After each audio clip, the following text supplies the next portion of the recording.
Hello बच्चों, कैसे हो आप सभी लोग। तो आज हम स्टार्ट करने जा रहे हैं अपना टॉपिक जिसका नाम है सेट्स। और आज से जो हमारी क्लासेस स्टार्ट हो रही हैं वो बिल्कुल 11th क्लास के बच्चों के लिए हो रही हैं। और इन क्लासेज को देखने के बाद आपको एनसीईआरटी पढ़ने की नीड नहीं है, क्योंकि ये क्लासेज मैं जो आईआईटी के लिए पढ़ा रहा हूँ उनमें एनसीईआरटी पूरी तरह से इंक्लूडेड है। ठीक है, तो इन क्लासेज के साथ अच्छी तरह से बने रहिएगा और क्लासेज के साथ में कॉन्सेप्ट क्लियर कराऊंगा एंड आपके प्रीवियस ईयर क्वेश्चन और आपके एग्जाम्पल्स भी साथ साथ लेके चलूंगा। तो इस क्लास में बहुत कुछ होने वाला है। ये क्लास आपके पूरे कॉन्सेप्ट को एकदम मजबूत करने वाली है। ठीक है, और ये क्लास इसी तरह से चलती रहेगी। उसके बाद जब 11th क्लास का कोर्स कंप्लीट हो जाएगा तब स्टार्टेज होंगी 12th क्लास के स्टूडेंट के लिए क्लासेस। ठीक है, तो हमारे साथ बने रहिए। और सबसे जो पहला हमने टॉपिक लिया है उसका नाम है सेट्स। तो चलिए शुरू करते हैं। अच्छा, सेट्स क्या होता है इसे समझते हैं। इसके लिए मैं एक काम करता हूं, आपके सामने मैं एक डेफिनेशन लिखता हूं और वो डेफिनेशन कुछ इस तरह से है। A well defined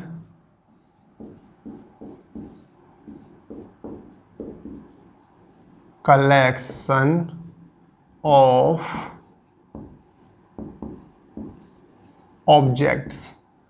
a well defined collection of objects। जैसे कि मान लो आप चूड़ी वाले के पास गए तो आप कहे हाँ भाई चूड़ियाँ हैं, बोल हाँ है सर, 12 चूड़ियाँ एक सेट है, दिखा दे। नहीं मुझे नहीं पसंद आई। आप चेयर वाले के पास गए, हाँ भाई हैं क्या, हाँ सर 5 कुर्सी का सेट रखा है, दिखा दे। तो जो सेट होता है वो होता है collection of object. Collection of object, किसी ने टी शर्ट का कर रखा है कलेक्शन, किसी ने चेयर्स का कर रखा है, किसी के पास फर्नीचर का है, किसी के पास जो ज्वेलरी होती है उनका कलेक्शन है, किसी के पास स्टेशनरी का है, ये पेन पेंसिल इनको बेच रहा है। तो कलेक्शन ऑफ ऑब्जेक्ट, लेकिन वो जो कलेक्शन है वो कैसा होना चाहिए, वेल डिफाइंड होना चाहिए। वेल डिफाइंड का मतलब क्या है, वेल डिफाइंड का मतलब है जिससे हम डिफाइन कर सकें। अगर मुझे आपको बताना है कि मेरे पास कलेक्शन है, कितने का है, तो उसके लिए डिफाइन तो होना चाहिए ना। जैसे कि मान लीजिए वेल डिफाइन से मतलब है, अगर मैं आपसे कहूँ कि आपके घर में कितनी कुर्सियाँ हैं, तो वो एक सेट है, वेल डिफाइंड है। ऐसा नहीं हो सकता आप ये कहो कि हमारे घर में तो इतनी कुर्सियाँ हैं हम कभी गिन ही नहीं सकते, हमेशा काउंटेबल होंगी।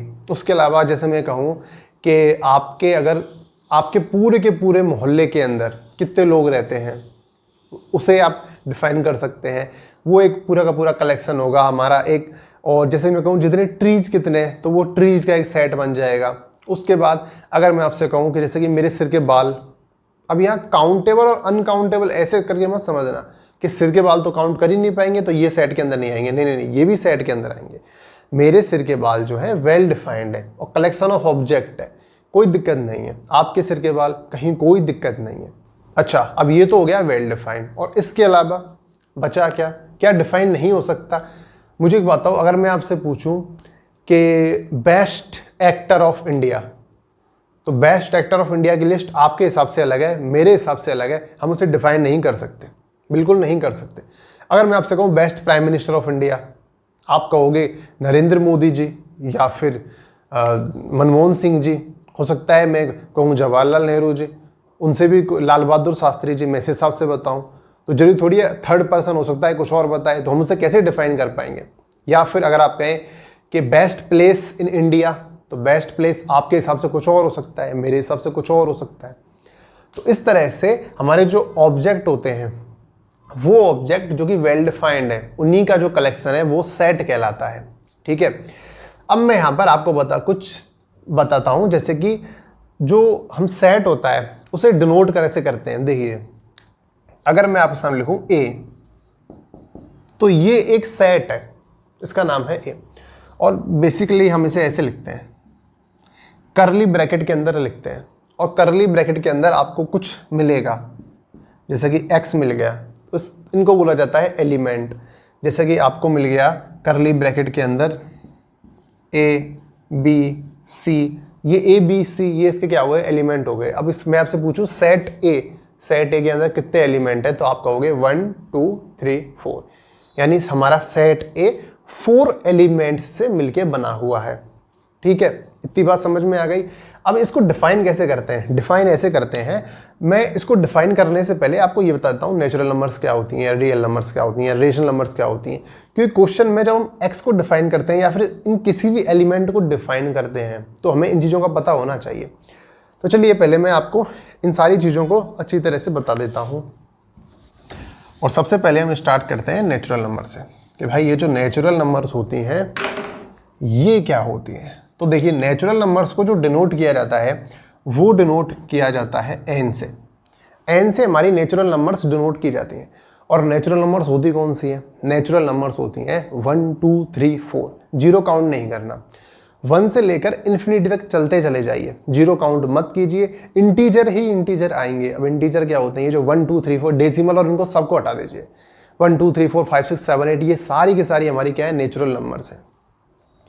ठीक है, नेचुरल नंबर्स कौन सी आ गई? 1 2 3 4 5 एंड सो ऑन, ये हमारी हो गई नेचुरल नंबर्स।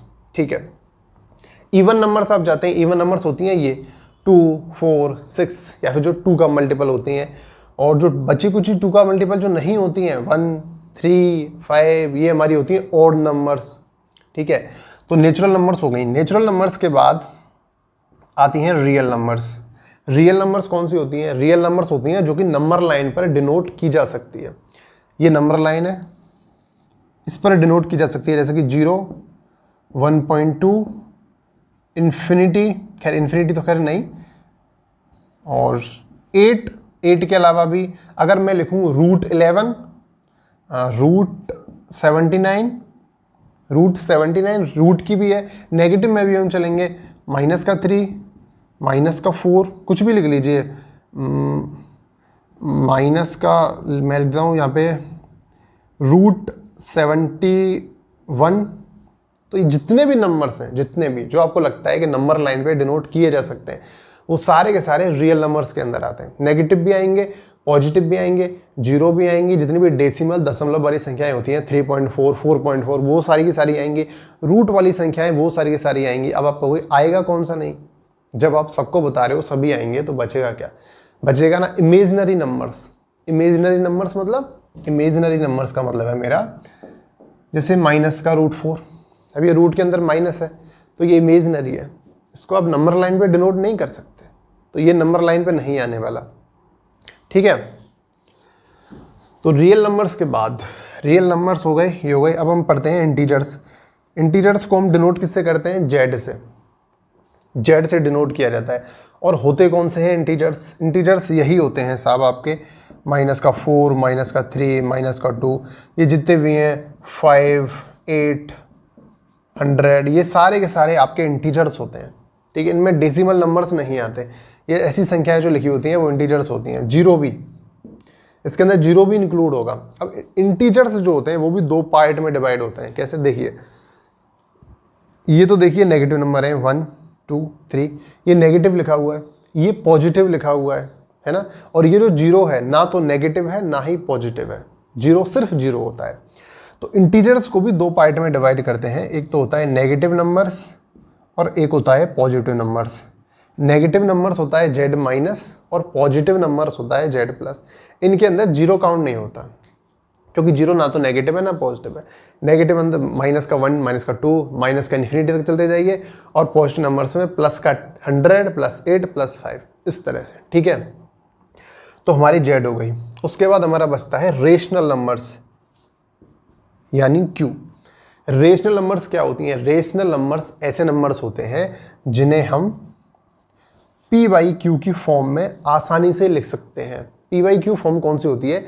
इनमें p और q दोनों के दोनों इंटीजर ही होने चाहिए। ये भी इंटीजर होना चाहिए और ये भी इंटीजर ही होना चाहिए। और q जो है वो जीरो नहीं होना चाहिए। अगर q जीरो हो गया तो डिफाइन ही नहीं होगा, तो इस वजह से q को जीरो नहीं रखना है, q not equals to zero होना चाहिए। अच्छा ठीक है, अब आपको समझ में कुछ ज़्यादा खास आया नहीं होगा तो मैं एग्जांपल देता हूँ। p/q, जैसे कि मैं आपसे कहूँ 3/4, तो 3 क्या है? इंटीजर है। 4 क्या है? इंटीजर है। और मैंने 3/4 लिख दिया, यानी p/q की फॉर्म में आ गया। तो ये कौन सी हो गई? Rational numbers. ठीक है, 4, ये 4 भी एक रेशनल नंबर है। कैसे? अब आप कहोगे इसमें p तो दिख रहा है आपका ऊपर का, q तो इसमें है ही नहीं, तो मैं q को अगर 1 ले लूँ तो कोई दिक्कत थोड़ी है? नहीं, कोई दिक्कत नहीं है। तो ये भी एक रेशनल नंबर्स हो गई, ठीक है। अब आप पूछोगे कि रेशनल नंबर्स कौन सी नहीं होती है, तो रेशनल नंबर्स नहीं होती हैं √2। जैसे कि √2 हमारी रेशनल नंबर नहीं है। क्यों? क्योंकि √2 की जो वैल्यू आप जो लिखते हो ना 1.414, ये इसकी अप्रॉक्स वैल्यू निकालते हैं हम, एग्जैक्ट वैल्यू हमें नहीं पता। हमें नहीं पता आखिर किस नंबर को किस नंबर से डिवाइड करें जो √2 की वैल्यू आए। ये तो इस तरह से चलती चली जाती है और हमें नहीं पता। उसके बाद पाई, हमें नहीं पता पाई की वैल्यू क्या होती है। तो पाई हमारा रेशनल नंबर में नहीं आता, इर्रेशनल नंबर के अंदर आता है। ये हमारा इर्रेशनल है √2, ये हमारा पाई, ये भी हमारा इर्रेशनल है, ठीक है।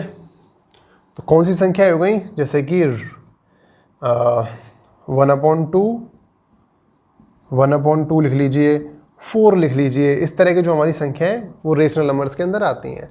अच्छा, इर्रेशनल नंबर कौन से होते हैं? तो जो इर्रेशनल नंबर होते हैं वो एक्चुअली में ये जो रियल नंबर्स हैं हमारे, इर्रेशनल नंबर्स के लिए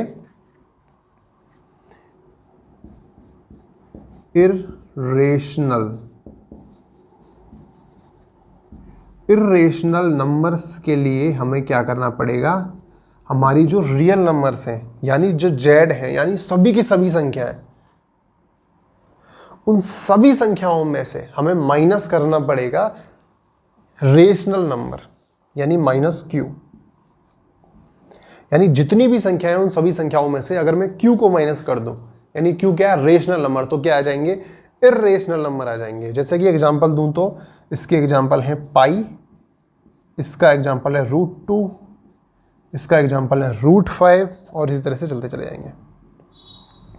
माइनस के भी हो सकते हैं, कोई बड़ी बात नहीं है। अंदर माइनस मत लगाना, नहीं तो इमेजिनरी बन जाएगा। बाहर माइनस हो, नेगेटिव संख्याएं हो सकती हैं, ठीक है। तो यहाँ तक आपको बात समझ में आ गई होगी। अब हम देखते हैं कि आखिर ये जो हमारे सेट्स होते हैं इसको किस टाइप से लिखा जा सकता है। 2 टाइप होते हैं हमारे सेट्स को लिखने के। एक सबसे फर्स्ट जो टाइप होता है वो टाइप इस तरह से थोड़ी लैंग्वेज के रूप में डिफाइन करना होता है, और दूसरा जो होता है उसमें ऐसे लिखे जाते हैं जैसे कि 1 2 3 इस तरह से लिखे जाते हैं, ठीक है। तो चलिए देखते हैं आखिर वो दोनों टाइप कौन कौन से होते हैं।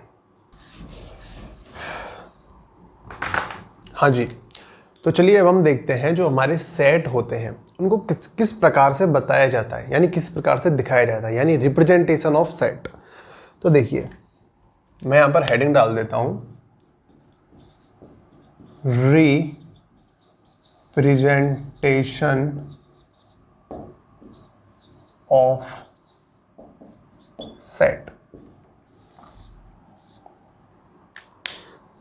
यानी देखिए सेट को रिप्रेजेंट करने का तरीका, रिप्रेजेंट कैसे किया जाता है। जैसे कि एक तो मान लीजिए मैं आपसे कह दूं कि अगर आप मुझसे पूछें कि सामने कितने लड़के खड़े हुए हैं, तो मैं आपसे कहूँ सामने 3 खड़े हुए हैं, तो एक तो हो गया 3, सीधा सीधा 3।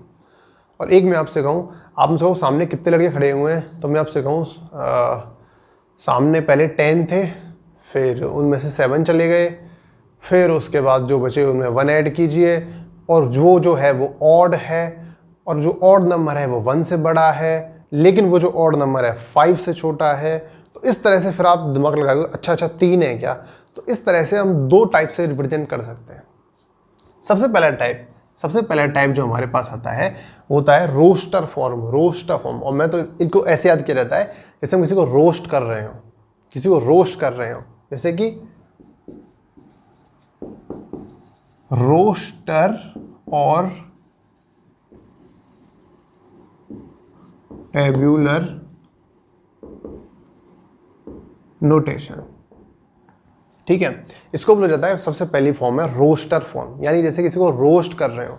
कैसे रोस्ट करेंगे? ऐसे रोस्ट करेंगे भाई साहब, जैसे कि मेरे पास सेट है A, इसमें एक एलिमेंट है x एक एलिमेंट है। अब मैं x को डिफाइन करता हूँ, कैसे डिफाइन करता हूँ, तो क्या लिखता हूँ, x is a natural odd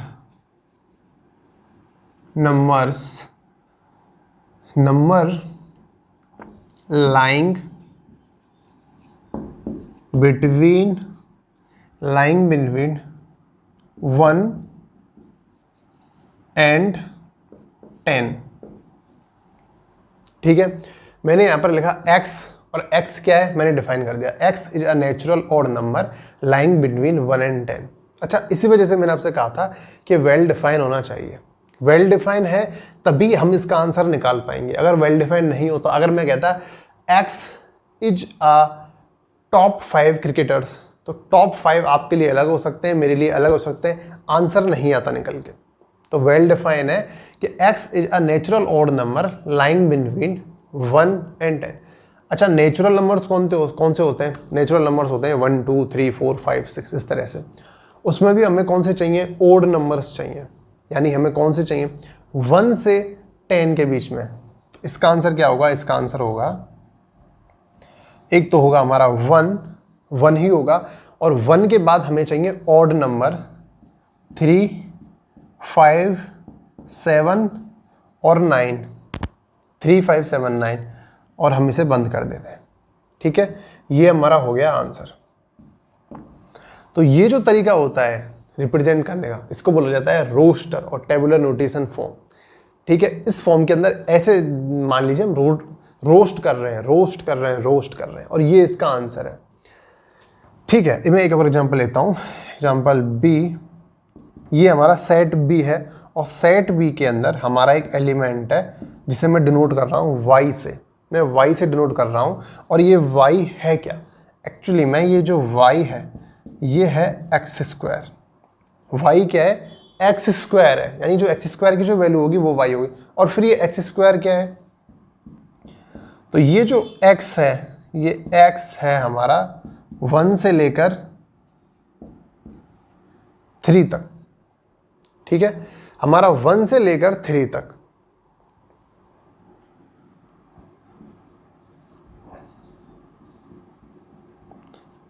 and x जो है वो क्या है? नेचुरल नंबर्स है, नेचुरल नंबर्स।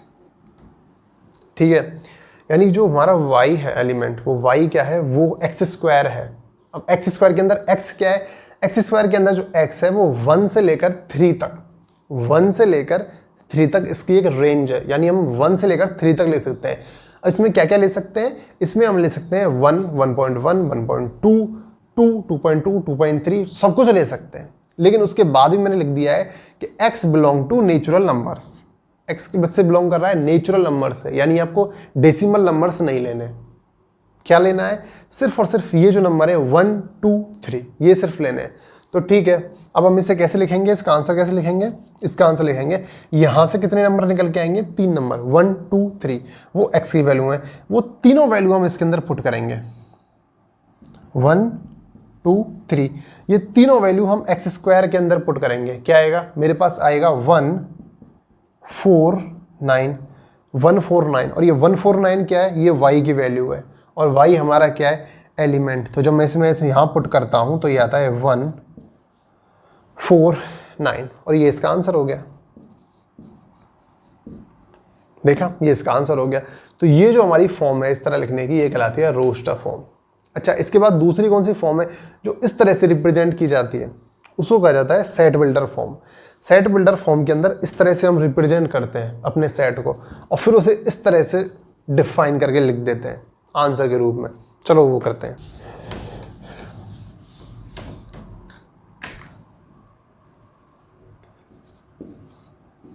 सेट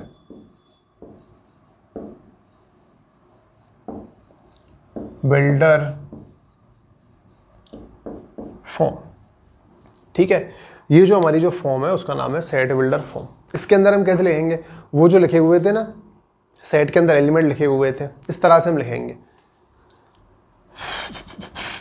जैसे कि मेरे पास अगर सेट ए है तो इस सेट के अंदर मैं किस तरह से लिखता हूँ? इस सेट के अंदर मैं लिखता हूँ 1 2 3 4 के बाद 5 6, इस तरह से मैं लिखता हूँ। ये मैंने इसके अंदर एलिमेंट लिखे हैं। अब इस एलिमेंट को डिफाइन करना चाहें तो कैसे करेंगे? हम करेंगे, इसका जो आंसर होगा वो आंसर इस तरह से होगा।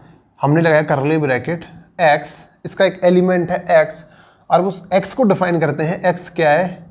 x is a natural number, x is a natural number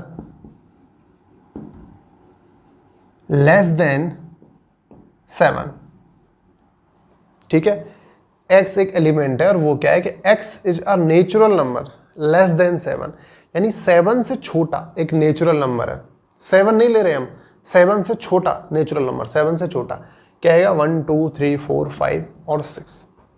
ठीक है, इसके अलावा एक और एग्जांपल लेता हूं, मैं लेता हूं आपके पास सेट बी। सेट बी, और सेट बी है क्या? तो सेट बी है 6 8 10 12, 6 8 10 12। अच्छा, अब इसे कैसे डिफाइन करेंगे? इसका आंसर क्या होगा? इसका आंसर होगा कि हमारे पास एक एलिमेंट है x, और x क्या है? x बिलोंग टू, x किससे बिलोंग कर रहा है? Even number. x क्या है? x है एक even number, even number between 4 and 14, between 4 and 14। 4 and 14 के बीच में जितनी भी इवन नंबर्स आती हैं वो सारी की सारी इवन नेचुरल नंबर्स।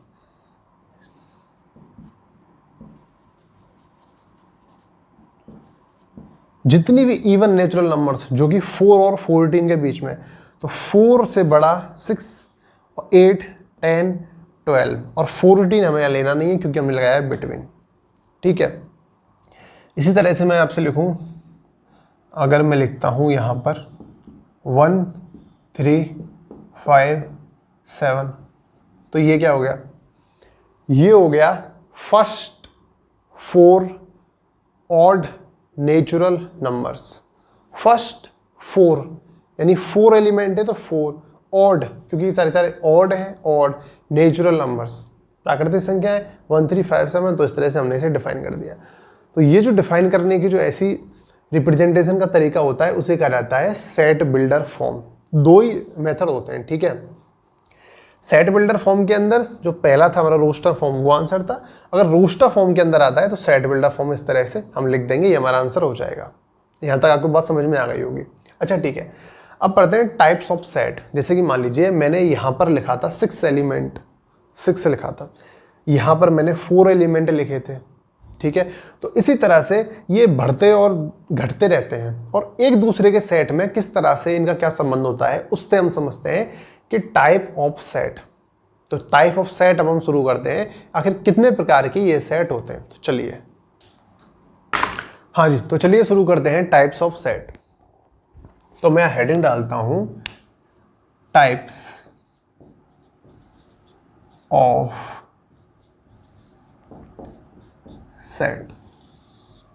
ठीक है, तो देखिए टाइप ऑफ सेट के अंदर सबसे फर्स्ट जो हमारा सेट आता है वो सेट है एम्प्टी सेट।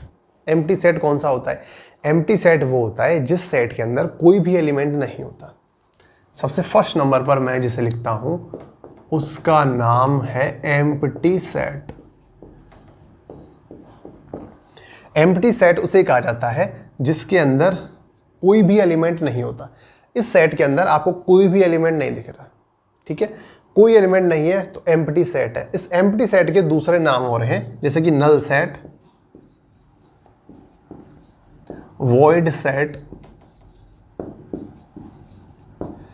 क्योंकि नल सेट, वॉइड सेट नाम से पता लग रहा है, इसका मतलब है कि सेट के अंदर कोई एलिमेंट नहीं है। ठीक है, अब सेकंड टाइप जो इसका आता है, यहां पर एक भी एलिमेंट नहीं था, अब एक एलिमेंट पुट कर देंगे तो कौन सा हो जाएगा? Singleton set. Singleton set. Singleton set के अंदर क्या होगा? सिंगलटन सेट के अंदर मैं एक एलिमेंट पुट कर देता हूं ए। मैंने एलिमेंट ए पुट कर दिया सिंगलटन सेट के अंदर। ठीक है, ये हो गया सिंगलटन सेट। उसके बाद अल्फा, मैंने यहाँ अल्फा एलिमेंट पुट कर दिया, तो ये हमारे सिंगलटन सेट हो गए, इसमें एक ही एलिमेंट आएगा। अच्छा ठीक है, उसके बाद हमारे आते हैं फाइनाइट सेट। अब जैसे एक एक पुट किया है तो फाइनाइट नंबर होंगे, यानी एक से ज़्यादा तो होंगे लेकिन आप उनको काउंट कर सकते हैं। थर्ड नंबर पे लिखता हूं मैं फाइनाइट सेट। तो फाइनाइट सेट कौन से होते हैं? जिनके जो एलिमेंट होते हैं आप वो काउंट कर सकते हैं। जैसे कि हेयर ऑन माई हेड, आप काउंट कर सकते हैं ना? बिल्कुल कर सकते हैं। इसके एग्जाम्पल हो गया इसका hair on my head. Hair on my head वो काउंट किया जा सकता है। अच्छा ठीक है। दूसरा कौन सा एग्जांपल हो सकता है फाइनाइट सेट का? तो फाइनाइट सेट का दूसरा एग्जांपल हो सकता है जैसे कि नेचुरल नंबर्स लेस देन 15। अगर मैं उसको 15 से कम नेचुरल नंबर्स काउंट कर सकते हो। नेचुरल नंबर्स लेस देन 1000 आप आराम से काउंट कर सकते हो। Odd numbers between 100 and 400 count हो सकती हैं। 100 से 400 के बीच जितने भी ऑड नंबर्स हैं वो। इवन नंबर्स बिटवीन 5 एंड 5000, यानी 5 से 5000 के बीच जितनी भी हमारी नंबर्स आती हैं उन सारी नंबर्स को काउंट किया जा सकता है। अब ऐसी नंबर्स को लेकर अगर हम एक सेट बनाते हैं तो वो सेट हमारा कौन सा कहलाएगा? वो हमारा कहलाता है फाइनाइट सेट, यानी जिसके अंदर फाइनाइट एलिमेंट हो। जैसे x इक्वल्स टू क्या है? x और x इक्वल्स टू क्या है? x equals to even number between 2 and 200। तो 2 से 200 के बीच जितने भी इवन नंबर्स आएंगे बीच में उनको हम काउंट कर सकते हैं ना आराम से। तो फाइनाइट सेट। अरे जो फोर्थ नंबर का है वो बिल्कुल इसका अपोजिट है, मतलब जिसको काउंट किया ही नहीं जा सकता।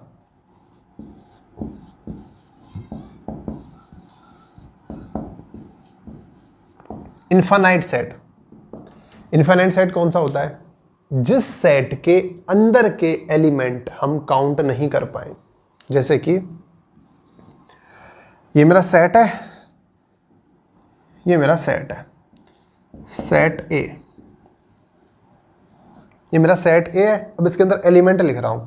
एलिमेंट मान लेता हूं x, और x क्या है? x belong to r। ठीक है, x बिलोंग टू r। अब क्या आप इसको काउंट कर सकते हो? अगर मैं आपसे कहूं बताओ कितने एलिमेंट है, कोई काउंट नहीं कर सकता। कितने एलिमेंट है? कितने सारे एलिमेंट हो गए, 0 से लेकर इन्फिनिटी और 0 से लेकर माइनस के इन्फिनिटी। एलिमेंट ही एलिमेंट हो गए, कोई काउंट नहीं कर सकता। और उसके अलावा अगर मैं एग्जांपल लूं तो b, और b की वैल्यू क्या रखूं? मैं एलिमेंट लिखता हूं y, और कैसे रिप्रेजेंट करता हूं? y क्या है? y belong to all even numbers, यानी जितनी भी इवन नंबर्स हैं, जितनी भी सम संख्याएं हैं, वो सारी सम संख्याएं यहां आएंगी, मेरे बी सेट के एलिमेंट के अंदर आएंगी। तो क्या आप मुझे काउंट करके बता सकते हैं आखिर कितनी इवन नंबर्स हैं? नहीं बता सकते। तो हमने यहाँ पर 4 सेट पढ़े हैं। एम्प्टी सेट जिसके अंदर कोई नहीं, सिंगलटन सेट एक एलिमेंट, फाइनाइट सेट जिसके अंदर फाइनाइट नंबर के एलिमेंट होंगे, इनफाइनाइट सेट जिसके अंदर इनफाइनाइट नंबर के एलिमेंट होंगे। अब चलिए पढ़ते हैं नेक्स्ट एलिमेंट कौन सा आता है। तो अब हम पढ़ते हैं हमारा 5 नंबर का सेट कौन सा है। तो देखिए हमारा जो 5 नंबर का सेट है उस सेट का नाम है इक्वल सेट। अच्छा, इक्वल सेट क्या होता है? इक्वल सेट उन सेटों को कहा जाता है जिनके अंदर आपके जो एलिमेंट होते हैं वो सेम होते हैं। जितने एलिमेंट एक सेट के अंदर हैं वही एलिमेंट होंगे दूसरे के। मैं नंबर बराबर नहीं कह रहा कि नंबर बराबर होंगे ना। अगर इसके अंदर राम और श्याम बैठे हैं तो इसके अंदर राम और श्याम ही होने चाहिए। ठीक है, इनको कहा जाता है इक्वल सेट। जैसे कि इक्वल सेट अगर मैं इसका एग्जांपल लूं तो ए के अंदर अगर बैठे हुए हैं ए बी सी, और सेट बी के अंदर बैठे हुए हैं ए बी सी सी सी, यानी ए बी सी इसमें 3 एलिमेंट है ए बी सी, और इसमें 1 2 3 इसमें भी 3 एलिमेंट है, और सी रिपीट हो रहा है लेकिन एलिमेंट दोनों के बराबर हैं। जो इसमें एलिमेंट है वही समान एलिमेंट है दोनों में, ए बी बी सी सी, दोनों के अंदर सेम एलिमेंट है। इस वजह से हम इसको कहा जाता है इक्वल सेट। दूसरा कौन सा होता है? दूसरा आता है इक्विवेलेंट सेट। 6वें नंबर का है हमारा इक्विवेलेंट सेट। अच्छा, इक्विवेलेंट सेट कौन सा होता है? इक्विवेलेंट सेट उस सेट को कहा जाता है जिसमें एलिमेंट तो अलग अलग होते हैं लेकिन उनकी संख्या जो होती है वो एकदम बराबर होती है। जैसे कि अगर मैं यहाँ पर लूँ, अगर मैं लेता हूँ अब की बार मैं P ले लेता हूँ, मेरा P सेट है और P सेट के अंदर मेरे एलिमेंट कौन से हैं? 1 2 3 4। और मेरा यहाँ Q सेट है और Q सेट के अंदर एलिमेंट कौन से हैं? A B C D। तो ये कहलाता है equivalent set. Equivalent set, element तो अलग अलग हैं, ठीक है, एलिमेंट तो अलग अलग हैं, समान नहीं है, लेकिन numbers of elements are same in both set, इनको कहा जाता है इक्विवेलेंट सेट। ठीक है, ठीक है। अच्छा, इसके बाद हमारा जो सेट आता है 7 नंबर पर, वो काफ़ी ज़्यादा इंपॉर्टेंट सेट है, उसको ध्यान से देखना, और ये बहुत ही मज़ेदार सेट है। इसको कहा जाता है यूनिवर्सल सेट। Universal set. अच्छा, यूनिवर्सल सेट कौन सा होता है? जैसे कि मान लीजिए मैं आपके सामने लिखता हूँ सेट ए, और ए के अंदर एलिमेंट कौन से हैं? Alpha beta. मैं लिखता हूँ सेट बी, और बी के अंदर एलिमेंट कौन से हैं? A B. मैं लिखता हूँ सेट ए बी हो गया। अब की बार मैं लिखता हूँ सेट टी, और टी के अंदर एलिमेंट कौन से हैं? टी के अंदर एलिमेंट हैं अल्फ़ा बीटा हो गया, ए बी हो गया। अब की बार ले लेता हूँ, नंबर ले लेता हूँ 2 3। ठीक है, 3 सेट है मेरे पास। ए के अंदर एलिमेंट है अल्फ़ा बीटा, बी के अंदर एलिमेंट है स्मॉल ए स्मॉल बी, और टी के अंदर एलिमेंट कितने हैं? 2, यानी 2 और 3। अब इनका अगर मुझे यूनिवर्सल सेट बनाना है, यूनिवर्सल सेट यानी एक ऐसा सेट जिसके अंदर ये सभी एलिमेंट हो, इससे ज़्यादा हो सकते हैं लेकिन ये सभी होने ही चाहिए, उसको कहा जाता है यूनिवर्सल सेट से।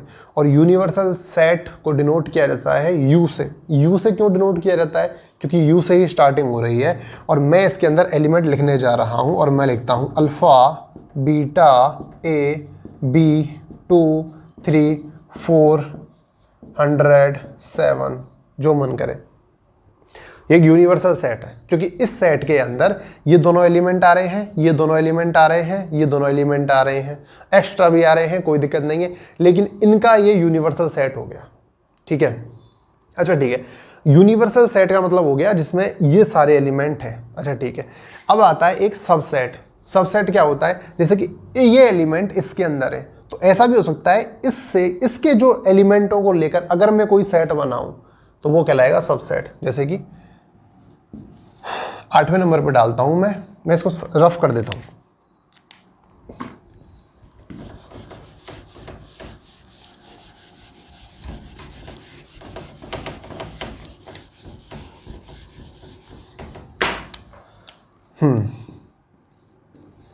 तो 8वें नंबर पर मेरा जो आता है सेट, उस सेट का नाम है सबसेट। सबसेट। सबसेट का मतलब क्या होता है? देखिए, आपके पास एक सेट है ए एक सेट है, सबसेट नहीं, सेट बता रहा हूं। क्या है? 1 2 3 4।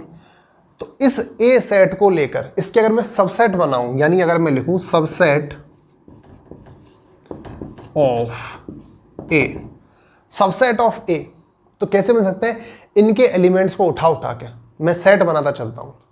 जैसे कि मैंने 1 को उठा के एक सेट बना दिया, अब की बार मैंने 3 4 को ले लिया, अब की बार मैंने 1 2 3 4 इन चारों को ले लिया।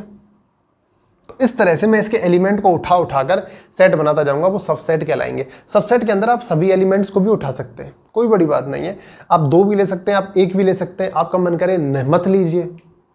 मैं यहाँ पर स्टार लगा के लिख देता हूं कि null set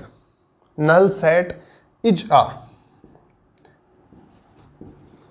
null set is a subset of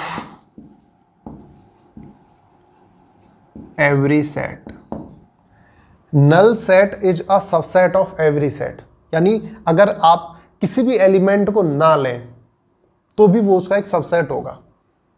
अगर मान लीजिए मैं यहां से कोई एलिमेंट ना लूं तो भी एक सबसेट बनेगा। ठीक है, तो इसे कहा जाता है नल सेट। अच्छा, तो नल सेट के बाद हमारा कौन सा सेट आता है? नल सेट के बाद, सबसेट के बाद हमारा आता है सुपर सेट। 9वें नंबर पर आता है हमारा सुपर सेट।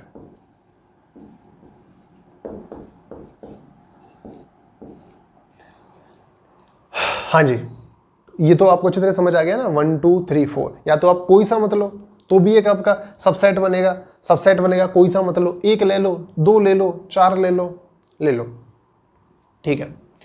अब मेरे पास आता है सुपर सेट। सुपर सेट क्या होता है? सुपर सेट का मतलब होता है कि जैसे कि मान लीजिए ये कोई सेट है ए, और ए कौन सा है, मैं वही रिपीट कर रहा हूं पुराना वाला 1 2 3 4, 1 2 3 4 ही रिपीट कर रहा हूं मैं। तो इस ए जो ए सेट है, इसके सारे के सारे एलिमेंट एक सेट के अंदर होंगे, वो कौन सा कहलाएगा? Super set.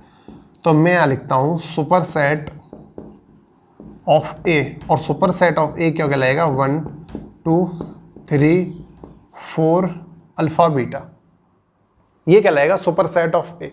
यानी सेट ए के जितने भी एलिमेंट हैं वो सब इसके अंदर है, यानी ये सेट ए का क्या है? Super set. यूनिवर्सल सेट जो होता है वो तो होता है जिसमें सारे के सारे सेट के एलिमेंट हो, उसे कह रहा था यूनिवर्सल सेट। लेकिन सुपर सेट ये ए का सुपर सेट है, ए का सुपर सेट यानी ए के जितने भी एलिमेंट हैं वो सारे सारे इसके अंदर है, इसे कहा जाता है सुपर सेट, ठीक है। तो यहाँ तक आपके सेट खत्म होते हैं, और यानी टाइप्स ऑफ सेट खत्म होते हैं, और हमारी जो क्लास है वो भी है अब यहीं पे ख़त्म होती है। अब कल से हम और भी अच्छी तरीके से और एक नई इसी के नई चीज़ के साथ स्टार्टिंग करेंगे, और मुझे उम्मीद है ये क्लास आपको बहुत जल्द समझ आई होगी। मैंने विद एग्जाम्पल के साथ आपको समझाई है। Thank you.